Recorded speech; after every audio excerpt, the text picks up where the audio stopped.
I'm Phil with Alpha Bowhunting, and this is our new show, To the Point.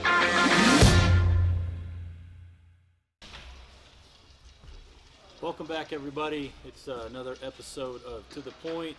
Phil here, Braden, and Beau. Beau. Beau, where'd Beau go? better buzz him. Beau's not here. Beau's going to be with us in a minute. We are back at No Limits Archery here, and going to discuss a little bit of some gear that new gear, right? Right. And just so everybody knows, if you're just listening, yeah, the range is open, right? We're doing this during business hours. You may hear some shooting in the background, but that's what it is. So we're going to go ahead and start to jump into this episode. Braden, new product to the shop this year, Right. with the boots, right? With the Hanwag boots. Yep. And we both ran them this year. A couple different models as well. Right. So let's go ahead and get us started with what you've got here. So the original model that we were introduced to was the Makra Combi GTX. That's this boot right here. If you've paid attention at all, we've posted a little bit about it. We've got them in the shop. It's a little, Hanwag is a getting to be a more not popular name, but still a lot of people are like, more recognized. Yeah, more recognized. They go, who, and I hadn't had a lot of experience with them, and I'm kind of a boot guy, so I was really intrigued to try them. This is really, they're just dabbling in the synthetic world, so this is kind of their semi-synthetic, lightweight alpine boot. Semi-crampon, automatic crampon compatible. It's got a heel welt for that, but it's kind of their lightweight mountaineering boot, if you will, alpine boot, as they call it. I was really impressed with this boot overall. Had some little issues with it, and I can point those out. A couple construction things on the toe that I wish they would have done a little bit better. But for a boot to last me for a season, I'm pretty hard on it. You ran it through the ringer this year. I ran it through the ringer, and I make sure I'm trying to break things when I'm trying them out. And I put this boot through about everything I could. I couldn't quite break it. Very comfortable on my feet, stiff enough to carry loads, which is all important to us, and that's why we wear a boot like this. We don't necessarily need the stiffness hiking in with the lighter pack, but coming out heavy, this boot did everything I needed it to do. Vibram sole on it. It's got all the top features that you could ask for in a boot. Reinforced cordura with stitching. Didn't have any stitching issues on it. Really impressed with the boot overall. Granted, I don't know that I could probably get another season out of it, push it to another season. I'd be curious to see what the waterproofing does on it. Waterproofing was fine this year, didn't have any issues elk hunting, and as we all know, spend a lot of time in water elk hunting if you're hunting where we hunt. Right. So really did like that. So let me ask you, because I ran the same boot for about half my hunts this year, and I'm like you. So I've been a guy in the past that can elk hunt like in a Solomon, the basic similar version. I can't remember the exact model on the Solomon. That yes. The same style boot as that. The shank's not as stiff. So what I had issues with that Solomon was two things. One, the waterproofing, gone quickly, right? Didn't hold water out very well. Right. Number two, under heavy loads, packing something out, that boot didn't feel like it gave me the stability I needed. This boot, we worked out with it. We tested it, packing in. We were in some steep country this year, scouting and hunting. And I'll tell you that from having a little bit of weight under me, this gave you that little bit more stable feel. Right, but it doesn't. In the same not a mountaineering boot. Doesn't give you that full mountaineering feel, that Correct. ski boot feel that some people. And again, I'm a lighter guy. I only weigh 165 pounds, dripping wet. So me getting into a stiff boot is hard because I can't break that boot down, even with weight on my back. I can't break that boot down enough for it to be comfortable. Now Right. these balance that very well for me. I agree. I was able to. They were still comfortable to move in. But not too soft. Where as a Solomon, that's one of my favorite boots of all time for general use and wearing because they're so comfortable, they're so light.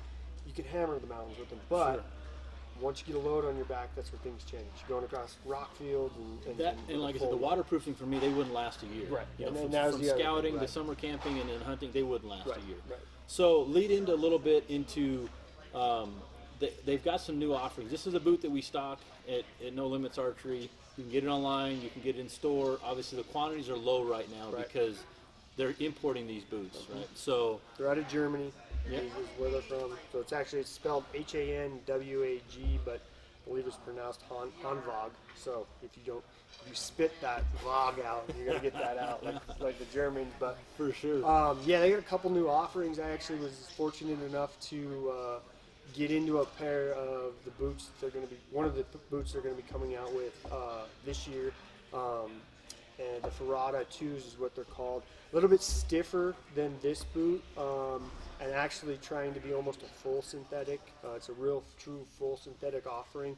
A lot of technology went into that boot, which I noticed I liked quite a bit with the sole and the shank.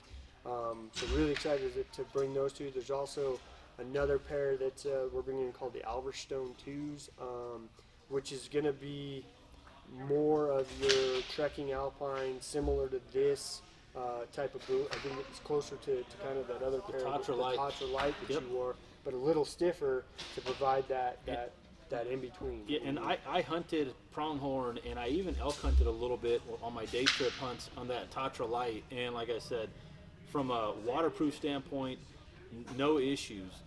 This boot gave me a little bit better, again, that stable feel, because when you start getting a little bit more on the hillside and the side hilling and the rockier terrain, this boot just protects your foot a little bit better, you know, especially on the lower half where you're hitting those rocks, those sharp rocks. But the Tatra Light was a solid boot. I still wear that boot, you know, everyday use today. Super comfortable. It's a great boot. So, you know, I would say I agree on that. On the Makra, I give it about a 4.5 out of 5 if I was to give it some kind of a rating. Yeah. For my first experience, I experienced a little bit of issue with this rubber piece in the front, kind of crimping down on me a little bit. But overall, the feel, the balance, the weight, what it gives you. Like I said, I hunted in the Thor, the Crispy Thor, most of last year.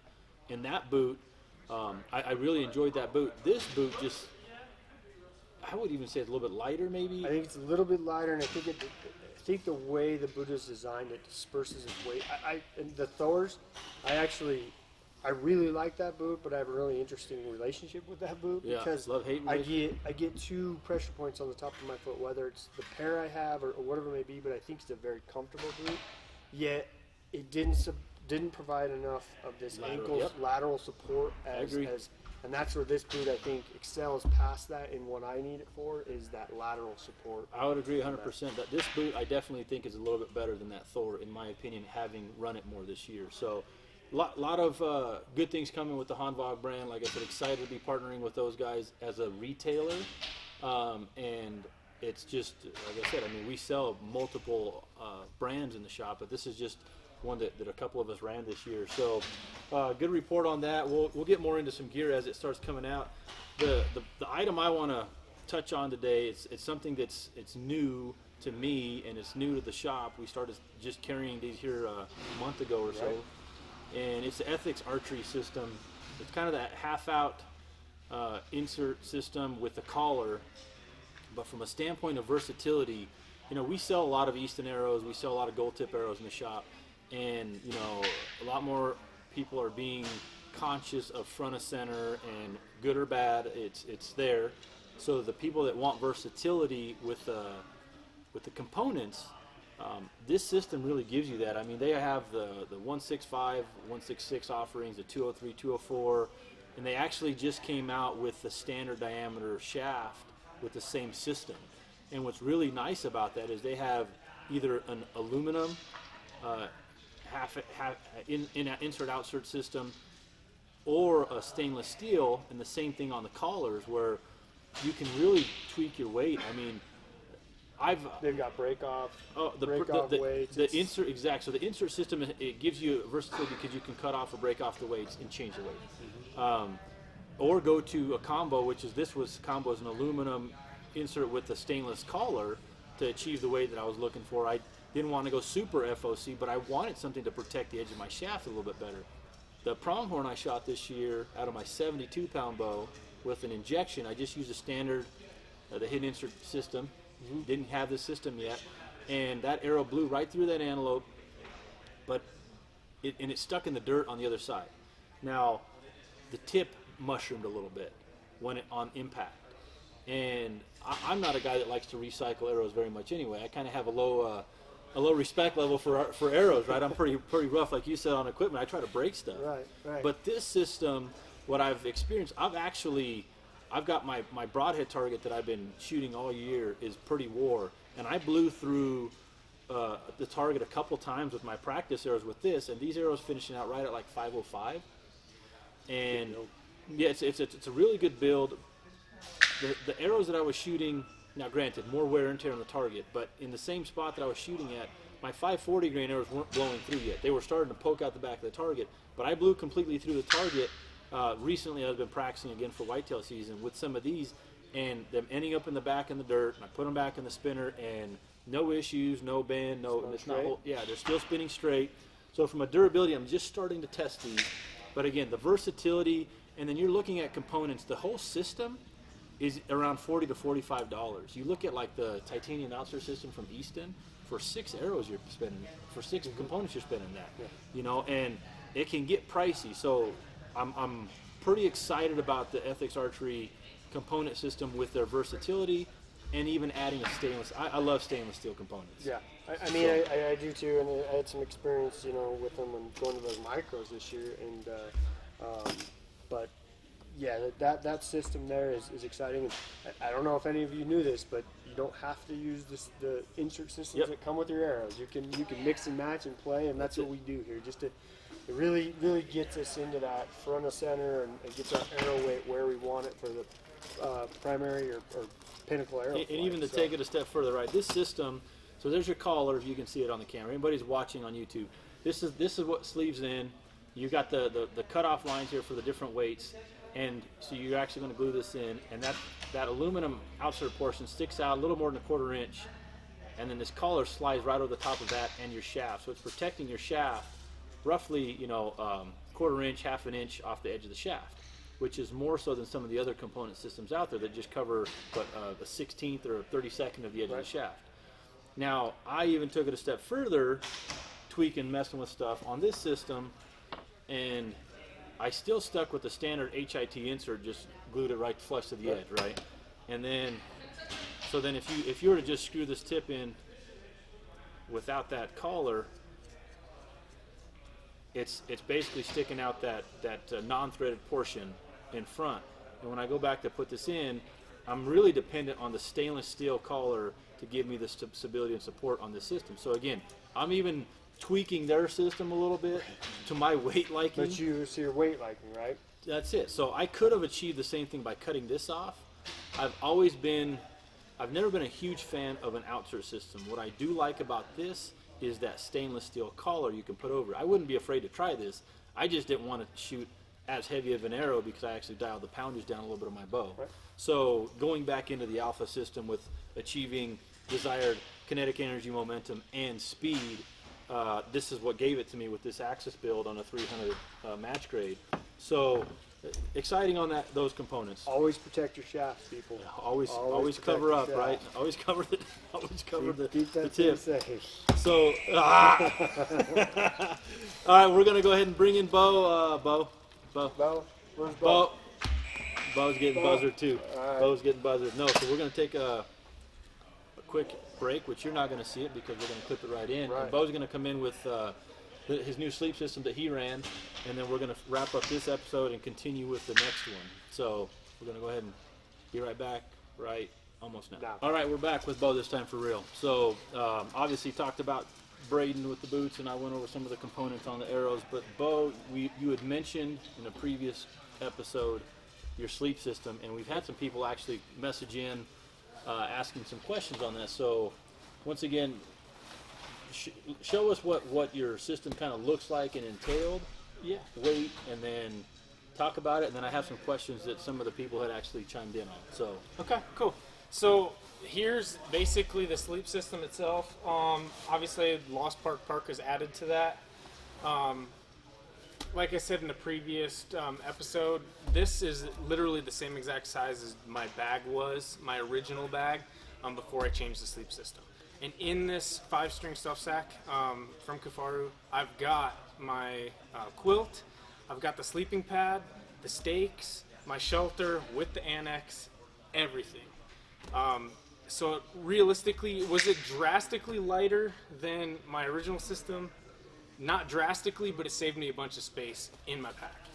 So it allowed me to carry extra food or whatever it was if I was going to take a longer trip, and I didn't have to carry a 5 or even 7,000 cubic inch bag. So then one of the questions that somebody had asked is, what kind of temps did you sleep in this year? Do you remember roughly what they were? I think the lowest I got, oh shoot, because I ran this all the way into the very last day of archery elk season, and I would say I think the coldest I got was, it wasn't quite freezing, but it was close. I think it was probably upper 30s, mid to upper 30s. I would 34 maybe. Okay. It was really close. Because there was areas that I was hunting. There was plenty of frost. There was a couple days towards the end of the season there that did get cold, and I do remember that there was a couple mornings where I was that was like 35 or 36, I think. So depending on where you were in the state, obviously. Yeah. And Now how high you were. Now, like I said, it might have been 34 at the coldest. I never really got. I mean, but I could tell it was cold out, but I never really got cold in the bag and in the parka. But and again, preface that by letting people know: are you naturally? I am a warm sleeper. Okay, so that's something that this system lended itself well to your just natural, sleep habits, right? Yeah. Because we're joking around. I bought some cold weather gear for whitetail hunting, and Beau's laughing at me from the perspective of buying a heater bodysuit because Nebraska, Kansas, hunting in a tree, and obviously it's hopefully for later in November and maybe into December, but hopefully you tag out and you don't need that. True, but at the same token, it's a different kind of cold when you're sitting up in a tree with humidity. So a 20-degree day with wind in a slightly humid day, it's good enough to chill me to the bones. And so to think I'm not going to jump in a heater bodysuit, you're crazy. Because I get a kick out of it from obviously growing up. We mentioned it before. Growing up in Wisconsin, did a lot of late season whitetail hunting. 12 inches of snow on the ground, super cold, single digits, even in the negatives. And I never had a heater bodysuit. Well, sometimes I had to embrace the suck, but and I before we get back in, I grew up rifle hunting in second and third season in Colorado. Yeah, snow regular. The difference was, when you actually got cold after sitting for an hour or so, you got up and walked around a little bit. Yeah. Don't have that liberty. In a tree stand. Or you just kind of brushed in next to a tree or next to a bush where you kind of stayed out of the wind. But anyway, well, how much did the system weigh in total? So, in total, counting the parka, I was just downstairs weighing it. It was right at 6 pounds. Okay. Like I said, though, that's the stakes for my shelter. If we were going to take the shelter aspect out of it and you were going to compare, say, your bag to my sleep system, and we're talking just the quilt and the parka, I think depending upon what you use, I think you'd be saving quite a bit. I think. I would think for sure. And like I said, compressing that was my biggest issue this year. I took a weight penalty on a thicker pad, a bigger bag, from a comfort standpoint, and that was my biggest gripe this year, was space in my bag, right? Yeah. So this is an awesome alternative. Years past, I always used like a 5,000 cubic inch bag. I was never into that 7,000 cubic inch because I tried to be as minimalist as possible. But this particular year, hunting mule deer above timberline, stuff like that, I didn't want to carry a bigger bag like that for the fact that normally, if I have the space, I'm going to fill it. Yeah, I didn't want to carry the weight. I filled it. So, anyway, so like I said, as you saw earlier, this was all compressed down. Let's see if I get everything out here in a kind of a clean manner. So, Kifaru quilt, like I said, it worked awesome for me. In that stuff sack, this fell out when I was pulling the quilt out. That's the annex for my Kifaru Mega Tarp, which is right there. The stakes, where did I put my stakes? Because I think they were in, they might actually be stuck rolled up in that. Nope, they're right here. Stakes for the Mega Tarp, and my sleeping pad. Like I said, all of that was in that 5-string large stuff sack from Kifaru. So realistically, the only thing that wasn't in the stuff sack was my parka, and obviously if I want to use the parka as dual purpose, I don't want to have to dig all this stuff out, especially if I'm hunting on the move.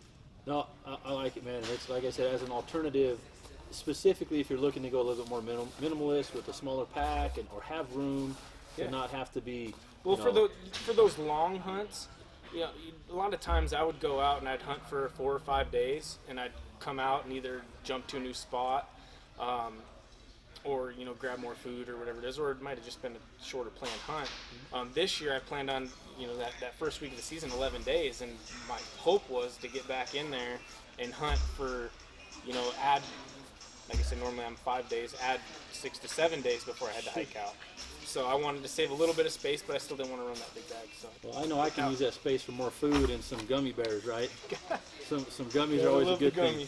But we're going to go ahead and wrap up this episode. We appreciate you checking it out. We're going to follow up with our next episode, which is going to start getting into new bows, right? New bows are about to hit the market, and actually by the time this airs, there's a couple that have already probably have been released by that point. But we want to talk about some of the quality and characteristics on the next episode. So stay tuned. And we'll see you guys soon. Thanks, guys.